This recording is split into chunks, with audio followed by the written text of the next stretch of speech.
Hello friends, அனைவருக்கும் வணக்கம். அனைவருக்கும் இனிய தீபாவளி நல்வாழ்த்துக்கள்ங்க. தீபாவளி முடிஞ்சதுக்கு அப்புறமா தான் இந்த வீடியோவே வரும். ஏன்னா கொஞ்சம் டிலே ஆயிடுச்சு போடுறதுக்கு. நான் வீட்டில் என்னென்ன ஸ்வீட்ஸ்லாம் பண்ணேன் அப்படிங்கிறத உங்கள் கூட ஷேர் பண்ண போகிறேங்க.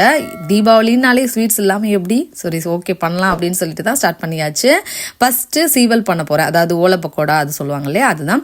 1 கப் கடலை மாவு, 1 கப் அரிசி மாவு சேர்த்துக்கோங்க. நான் டோட்டலாக 4 கப் அரிசி மாவு சேர்த்துருக்கேன். எனக்கு குவான்டிட்டி அதிகம்ன்றனால 4 கப் அரிசி மாவு, 4 கப் கடலை மாவு. அதுக்கு 1.5 கப் கிட்ட பொட்டுக்கடலை மாவு.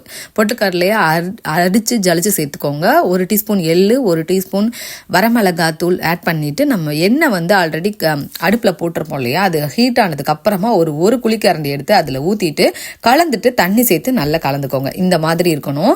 கையில் ஒட்டிட்டு தான் இருக்கும். இந்த மாவு ஒட்டாமலாம் வராது. இந்த மாதிரி ஒட்டுற மாதிரி தான் இருக்கும். நம்ம இந்த மாதிரி பக்கோடா, அதாவது அந்த சீவலோட அச்சு எடுத்துக்கலாங்க. அச்சை போட்டுட்டு லைட்டாக அந்த குழலில் எண்ணெய் ஆட் பண்ணிக்கோங்க. ஆட் பண்ணிவிட்டு ஒரு பேட்சாக நம்ம போட ஸ்டார்ட் பண்ணிடலாம். உங்களுக்கு ஈஸியாக ஏதாவது பண்ணணும் அப்படின்னு நினச்சிங்கன்னா இந்த இதை ட்ரை பண்ணி பாருங்கள். ஏன்னா இது சீக்கிரமே முடிச்சிடலாங்க. ஃபஸ்ட்டு நான் அந்த மாதிரி பிழியறதுல எடுத்து பிழிஞ்சேன். அது கொஞ்சம் ஹார்டாக வந்தது. உங்களுக்கு பிழிஞ்சு காட்டுறேன்.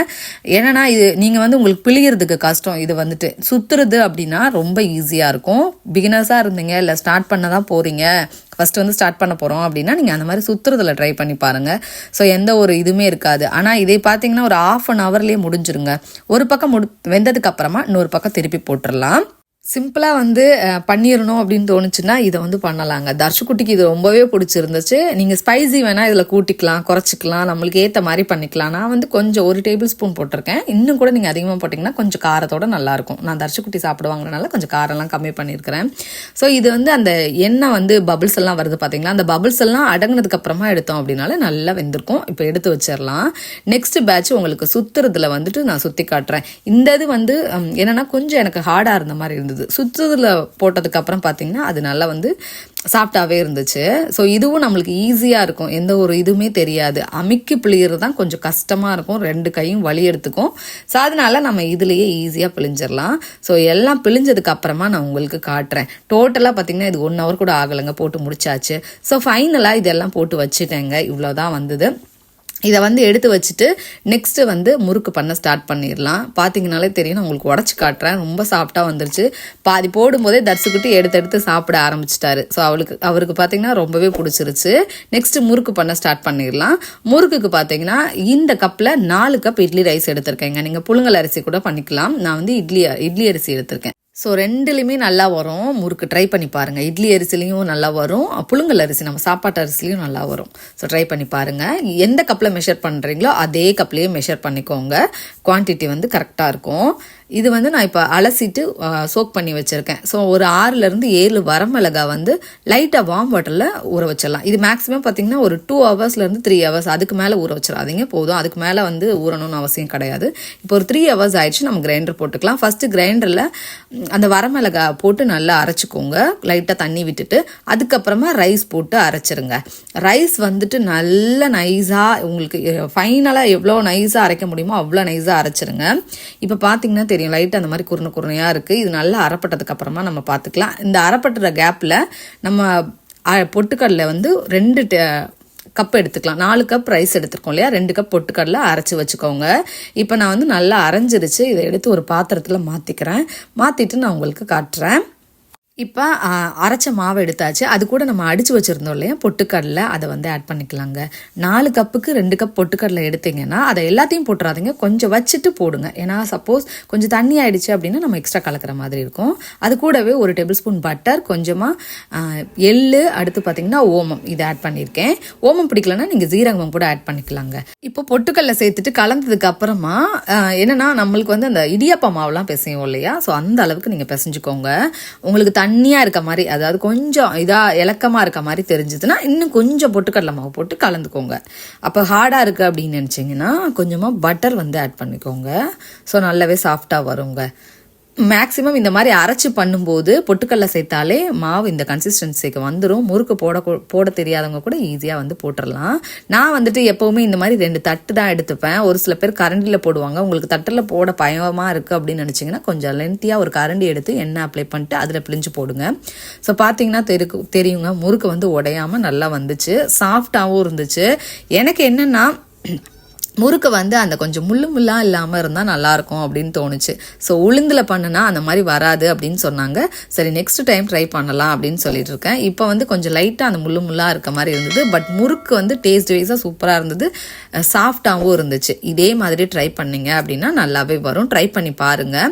முறுக்கு வெந்ததுக்கு அப்புறமா இன்னொரு பக்கம் திருப்பி போடுங்க. இது ஃபுல்லாக சலசலப்பு அடங்கினதுக்கு அப்புறமா தான் நம்ம எடுக்கணும். அப்போ தான் முறுக்கு நல்லா வெந்திருக்கும். எல்லாருமே வந்து ஃபஸ்ட்டு வந்து போடும்போதெல்லாம் பார்த்திங்கன்னா முறுக்கு வந்து வரவே இல்லை, உடஞ்சி போயிடும். கொஞ்சம் கொஞ்சம் போட தான் பார்த்திங்கன்னா நம்மளுக்கும் அந்த கன்சிஸ்டன்சி பக்குவம் எல்லாமே வந்து தெரிய ஆரம்பிச்சிருச்சு. ஒரு டைம் போட்டுட்டு விட்டோம் அப்படின்னா அது வராது. ஸோ 4-5 டைம் நம்ம ட்ரை பண்ணோம், கண்டினியூவாக ட்ரை பண்ணோம் அப்படின்னாலே கண்டிப்பாக வந்துடும். நான் அப்படி தான் ட்ரை பண்ணி பார்த்துட்டு அது வந்துச்சுன்னா தான் எனக்கு திருப்தியாக இருக்கும். ஸோ அதே மாதிரி தான் நீங்களும் ட்ரை பண்ணி பாருங்கள். முறுக்கு வந்து சூப்பராகவே வரும். முறுக்கு வந்து ஹார்டாக வரும் அப்படின்னு நினைப்பீங்க. இந்த மாதிரி ட்ரை பண்ணி பார்த்துட்டு எப்படி இருக்குது அப்படின்னு சொல்லி கண்டிப்பாக கமெண்ட் பண்ணுங்கள். ஸோ ஒரு பேட்ச் போட்டுட்டு நெக்ஸ்ட் பேட்சும் வந்து போட ஆரம்பிச்சிட்டேங்க. இது நெக்ஸ்ட் பேட்ச். கிட்டத்தட்ட நான் போட்ட டம்ளருக்கு பார்த்தீங்கன்னா ஒரு 60லேருந்து 70 முறுக்குக்கு மேலேயாவது வந்திருக்கும். நான் கவுண்ட் பண்ணலை, மேக்ஸிமம் பார்க்கும்போது 70 கவுண்ட் கிட்ட இருந்துச்சு. ஸோ கண்டிப்பாக ட்ரை பண்ணி பாருங்கள். ஏன்னா நம்மளுக்கு வீட்டுக்கெல்லாம் பண்ணும்போது ஒரு கப்பு கூட போட்டு ஃபஸ்ட்டு ட்ரை பண்ணுங்கள். அடுத்து வந்து கொஞ்சம் கொஞ்சமாக கூட்டி நம்ம போட்டு ட்ரை பண்ணி பார்க்கலாம். ஸோ உங்களுக்கு போட்டுட்டு எவ்வளோ இருக்குது அப்படிங்கிறத முறுக்கையும் காட்டுறேன் பாருங்கள். ஸோ ஃபைனலாக பார்த்திங்கன்னா ஒரு பாக்ஸ்குள்ளே போட்டு ஆறுனதுக்கப்புறமா எடுத்து வச்சுட்டேன். நெக்ஸ்ட்டு ரவா லட்டு எப்படி பண்ணுறது அப்படிங்கிறத பார்த்துடலாமா. ஒரு கடாயில் 2 டேபிள் ஸ்பூன் நெய் விட்டுட்டு முந்திரி ஆட் பண்ணி வறுத்துக்கோங்க. முந்திரி நல்லா வறுப்பட்டதுக்கு அப்புறமா நம்ம வந்துட்டு உலர் திராட்சை ஆட் பண்ணிக்கலாம். இதுவுமே பார்த்தீங்கன்னா ஈஸியான ஸ்வீட்ஸ் தாங்க, சிம்பிளாக வந்து பண்ணிடலாம். டைமும் ரொம்ப எடுத்துக்காது. நான் இது பார்த்தீங்கன்னா ஒரே நாள்லேயே தான் பண்ணேன். ஸோ ஒரே நாளில் மீன்ஸ் ஆஃப்டர்நூனுக்கு அப்புறமா தான் பண்ணவே ஸ்டார்ட் பண்ணேன். ஸோ நீங்கள் இந்த மாதிரி வந்து ட்ரை பண்ணி பாருங்கள். உங்களுக்கு சிம்பிளாக முடியணும் அப்படின்னாலே நம்ம இந்த மாதிரி சிம்பிளாக கொஞ்சம் கொஞ்சமாக ட்ரை பண்ணிவிட்டு அடுத்து கொஞ்சம் பெருசாக ட்ரை பண்ணலாம். ஃபஸ்ட்டு வந்துட்டு இதை வறுத்து எடுத்து ஓரமாக வச்சுட்டு அதே கடாயில் 2 டீஸ்பூன் நெய் ஆட் பண்ணியிருக்கேன். நெய் சேர்த்துட்டு ரவையை போட்டு நல்லா வறுத்துக்கோங்க. 1 கப்பு ரவை, எந்த கப்பில் மெஷர் பண்ணுறீங்களோ அதே கப்பு தான் நீங்கள் சர்க்கரையும் எடுக்கணும். ஸோ இதை வந்து நல்லா வந்து வறுத்துக்கணும். என்னதான் நம்ம வறுத்த ரவையாக இருந்தாலும் இதை நல்லா வறுத்து வாசம் வரும், அந்த ஸ்மெல், அந்த நெய்யோட ப்ளஸ் அந்த ரவையோட ஸ்மெல் வர வரையும் நல்லா வறுத்துக்கோங்க. உங்களுக்கே தெரியும் அந்த ரவை வந்து கொஞ்சம் விரிஞ்சு இருக்க மாதிரி இருக்கும். ஸோ அது வரையும் நல்லா வறுத்துக்கோங்க. இப்போ ரவை நல்லா வறுப்பட்டதுக்கு அப்புறமா 1 கப்புக்கு 1 கப் சர்க்கரை, ஏன்னா இங்கே இருக்க சுகர் எல்லாமே கொஞ்சம் ஜாஸ்தியாக தான் இருக்க மாதிரி இருக்கும். ஸோ அதனால 1 கப்புக்கு 1 கப் சர்க்கரை எடுத்திருக்கேன். ஸோ இதையும் நல்லா வந்து கலந்து விட்டுருங்க. அந்த சர்க்கரை வந்து நல்லா மெல்ட் ஆகுற மாதிரி நல்லா வந்து கலந்துக்கணும். பால் பக்கத்தில் லைட்டாக வார்ம் பண்ணி வச்சுக்கோங்க. அப்போ தான் நம்ம ஊற்றி பிடிக்கிறதுக்கு நல்லாயிருக்கும். ஸோ வந்து பாலை வந்து காய்ச்சி வச்சுக்கோங்க. இதை வந்து போட்டதுக்கு அப்புறமா நெக்ஸ்ட்டு வந்து லைட்டாக வந்து அந்த சுகர் மெல்ட் ஆகிறதுக்காக கொஞ்சமாக பால் சேர்த்து அதுக்கப்புறம் கலந்துக்கலாம். கலந்துட்டு வந்து பார்த்திங்கன்னா நம்ம அந்த முந்திரி திராட்சைலாம் வறுத்து வச்சுருந்தோம் இல்லையா, அதையும் வந்து இது கூடவே ஆட் பண்ணி கலந்து விட்டுருங்க. கலந்துட்டு லைட்டாக பால் சேர்த்து பிடிச்சிக்கோங்க. உங்களுக்கு இந்த மாதிரி டைட்டாக அழுத்தி ஒரு புஷ் பண்ணி அழுத்தி பிடிச்சிக்கோங்க. புஷ் பண்ணி அழுத்தி பிடிச்சிங்க அப்படின்னா சீக்கிரம் வந்து பிடிச்சிடலாம். லைட்டாக சூடாக இருக்கும். ஸோ இந்த மாதிரி பிடிச்சிட்டு நான் உங்களுக்கு காட்டுறேன். லட்டு எல்லாத்தையும் பிடிச்சிட்டு ஃபைனலாக வந்து காட்டுறேன். கிட்டத்தட்ட பார்த்திங்கன்னா இதில் ஒரு அந்த 3 கப் போட்டேன். ஒரு கப்பாக வந்து பண்ணேன். ஸோ 1 கப்பாக பண்ணி பாருங்கள். ஒரேடியாக போட்டோம் அப்படின்னாலே நம்மளுக்கு கொஞ்சம் சொதப்புற மாதிரி இருக்கும். ஒரு கப்பாக பண்ணிவிட்டு அதுக்கப்புறம் வந்து உருண்டை பிடிச்சாங்க. ஸோ டோட்டலாக இதில் 30லேருந்து 40 லட்டு கிட்ட வந்தது. ஸோ நீங்களும் இதே மாதிரி ட்ரை பண்ணி பாருங்கள். ரவா லட்டு. நெக்ஸ்ட்டு பார்த்தீங்கன்னா லட்டு வந்து போட்டிருந்தேன். லட்டு வந்து போட்டதை வீடியோ எடுக்க முடியாது, ரொம்ப லென்த்தாக போகும் அப்படிங்கிறனால லட்டு ஆல்ரெடி நிறைய வீடியோஸில் அப்லோட் பண்ணியிருக்கேன். போய் செக் பண்ணி பாருங்கள். அதோட வீடியோ லிங்க் கூட டிஸ்கிரிப்ஷனில் கொடுக்குறேன். ஸோ இந்த வீடியோ உங்களுக்கு பிடிச்சிருக்கும்னு நினைக்கிறேன். பிடிச்சிருந்துச்சு அப்படின்னா சேனலுக்கு சப்ஸ்கிரைப் பண்ணி பெல் ஐக்கான் கிளிக் பண்ணிக்கோங்க. அனைவருக்கும் இனிய தீபாவளி தின நல்வாழ்த்துக்கள். நெக்ஸ்ட் வீடியோவில் பார்க்கலாம். பாய்.